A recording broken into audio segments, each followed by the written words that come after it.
Doom Eternal is a lot to take in. And I don't even mean emotionally, though the hype has been intense. If you haven't noticed from how long this video is, there is just so much stuff in this game. My 5 hours has been an endless red haze of wrapping my head around a vast array of both combat mechanics and metagame systems. Playing Doom Eternal is an almost out-of-body experience, because this unquestionably plays like a sequel to Doom 2016, and yet almost every facet of the game has seen a significant overhaul, giving it an entirely different feeling to play.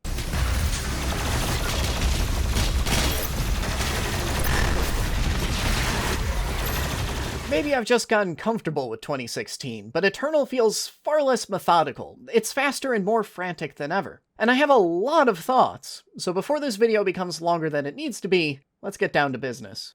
As always, I'm Alex, and this is First 5, where I ask if games are worth your time, not your money. I played a game for 5 hours, and I'm gonna tell you if those were 5 hours well spent. And today we're single-handedly pushing back hell in Doom Eternal.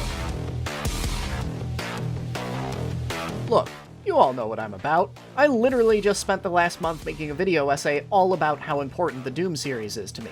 Doom is easily one of the best shooter franchises in history, period. And 2016 is one of my favorite shooters in recent memory, a title that reminded me why I love this genre in the first place. If you didn't know this was coming, then you don't know me, because this is my jam! And coming at Doom Eternal as a huge fan of the series, this feels like a very different game from 2016. While the core loop is still recognizable, every individual piece of it has been transformed, and there are some changes I really like, and some stuff I'm a little more ambivalent on. For me, Doom Eternal is all about mobility, even more so than in previous titles. The dash is probably the most dramatic change to Eternal's formula. Combined with the Super Shotgun's grapple hook and these monkey bars you can occasionally use, you are orders of magnitude more mobile than you ever were in 2016. Already one of the fastest moving hypermobile shooters in recent memory. And the game makes you use it. You can't just backpedal away from a Hell Knight and expect to be fine. He's still gonna wreck you. That dash is going to become your new best friend, both to get you away from trouble and to let you dive safely into a pack of monsters for a glory kill.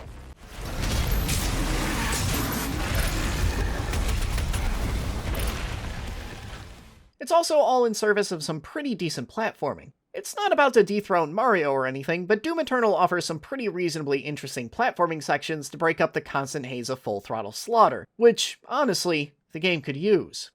Doom Eternal's second big shakeup is how it handles enemies, which are basically divided between loot pinata fodder and heavy enemies, the real threats you'll primarily be focusing on. Heavy enemies are meant to be taken down in phases, first targeting individual components like their weapons to make them less threatening, then finally going for the kill. But I also confess that they're my one sticking point with Eternal's new core loop, because in a lot of early examples, those weak points are super teeny tiny, so outside of quickly scoping in on them with your rifle, it's almost better to just skip the weak points and go for body shots. The scope in fact seems designed for this express purpose, just as a lot of other weapons feel tailor-made for their own tasks. Grenades instantly kill cacodemons, frost grenades are a whiplash's worst nightmare, and these energy shields will detonate if you overload them with enough plasma fire. By and large, this is a welcome change, forcing you to utilize your entire arsenal, where in 2016, every problem could usually be solved with a generous dose of Super Shotgun. It's combat chess more fully realized than ever.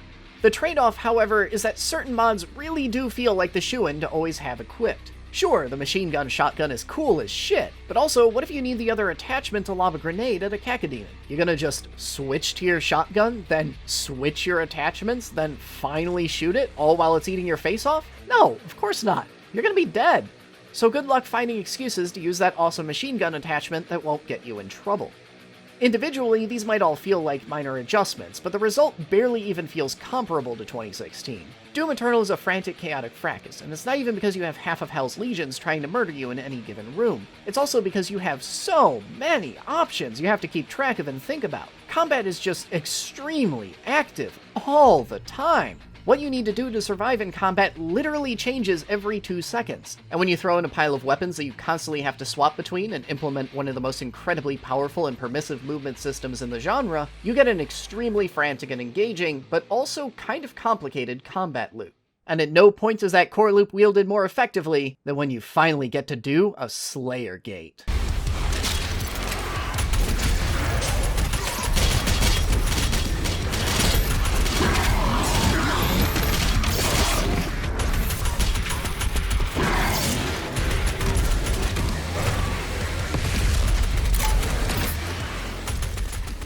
Slayer Gates are the pinnacle. They are literally just Doom Eternal, but more, and they are some of the most incredible fun I've ever had in an FPS. They absolutely wrecked me, and the fact that I was still having fun after a half hour of getting wrecked is a testament to how entertaining they are. These segments are where Eternal's core loop truly gets to shine, and they're when the game feels like it's elevating itself beyond just a really tightly designed shooter and into something truly special.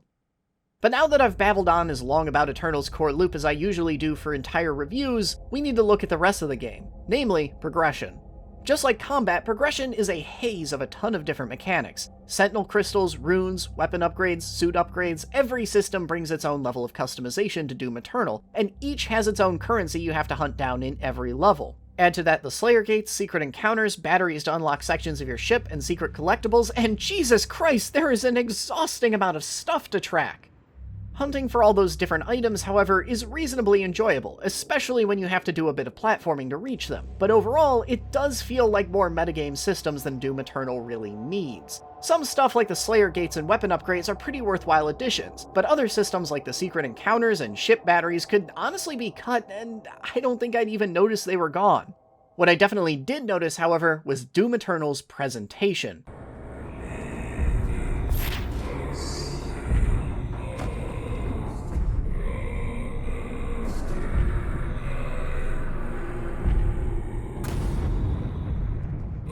Eternal is a much less grounded, much gamier game, for both good and ill. On the one hand, holy shit does the art direction in this game blow away 2016's. Not only is Hell way more visually awe-inspiring and colorful, but when its denizens go industrial, the architecture in this game becomes awe-inspiring.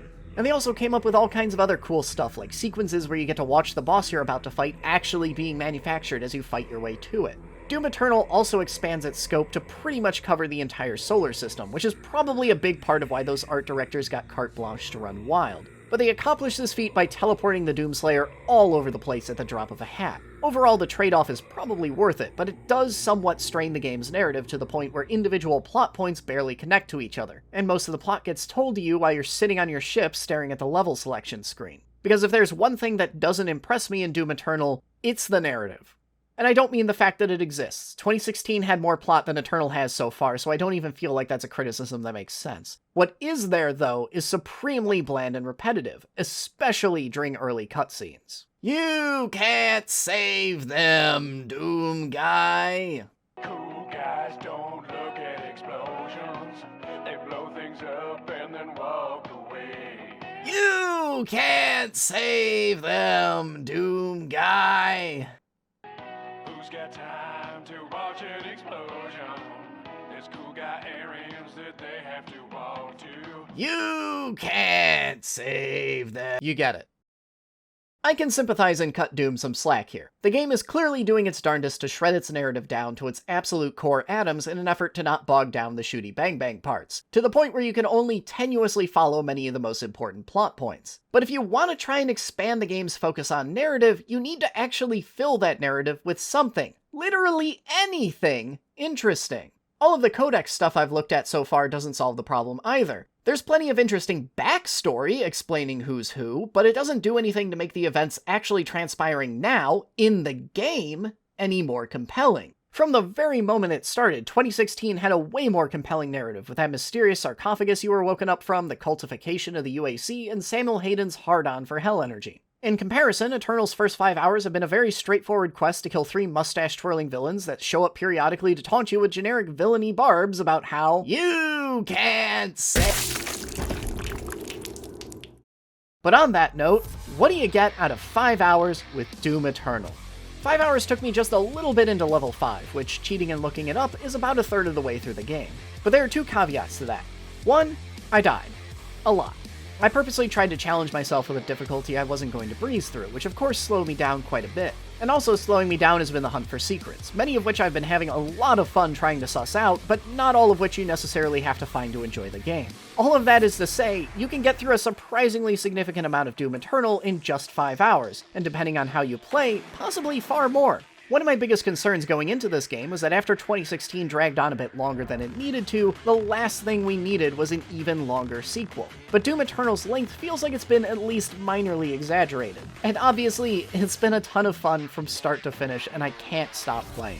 Doom Eternal overall feels like 2 steps forward, 1 step back from 2016. But when the latter is already the cream of the crop, that means that even 1 step forward makes Doom Eternal one of the most entertaining games I'll probably play all year. When everything else in Doom Eternal is so incredible, my exasperation with its narrative and other elements that I was less thrilled about are as easily set aside and ignored as the narrative itself is. If you're somehow still wondering whether this game is worth it or not, let me just tell you that it absolutely is. Hey, if you guys didn't already know, I just launched a Patreon, and with your generous support, I can start doing all kinds of cool stuff, like more in-depth video essays and 5-hour streams where I review games like this in real time. So if any of that sounds cool, please consider becoming a patron today. But I hope you enjoyed this first 5 review. Thanks for watching this far, and I'll see you all next week.